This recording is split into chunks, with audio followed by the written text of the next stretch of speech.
Several months ago, I was reading a book on the love of God, and the author started describing a painting. I immediately did a search, and when I saw it, I was captivated.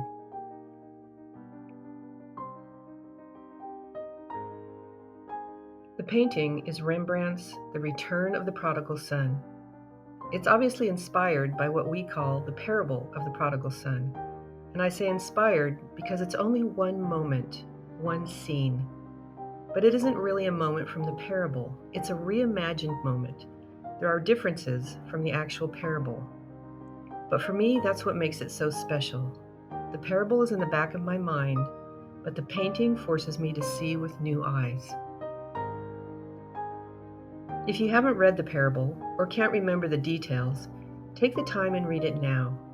It can be found in Luke 15, verses 11 through 32.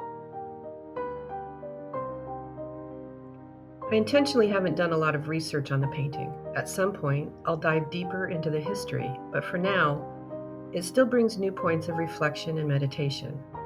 So that's what I want to share, what I see, my reflections. Because as I look at the 6 characters in the painting, I can see something of myself. Let's look first at the character that often goes unnoticed. What is she doing back there? Why is she hiding in the shadows? Is that fear on her face?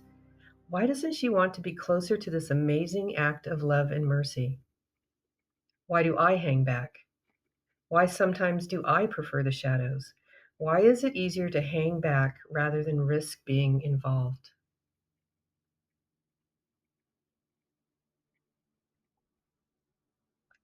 I think it's significant that the very first question that God asks humans is, "Where are you?"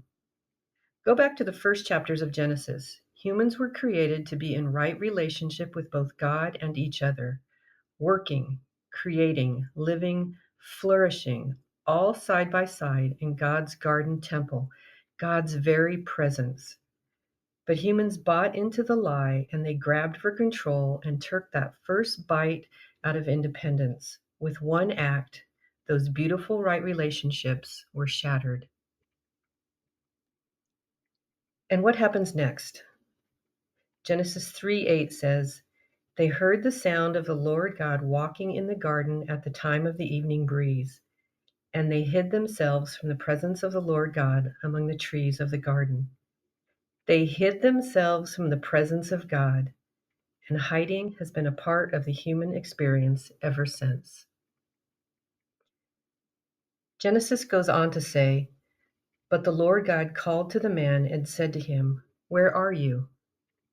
Have you ever heard God ask you that question? I have, and I have a list of excuses just like they did in the garden.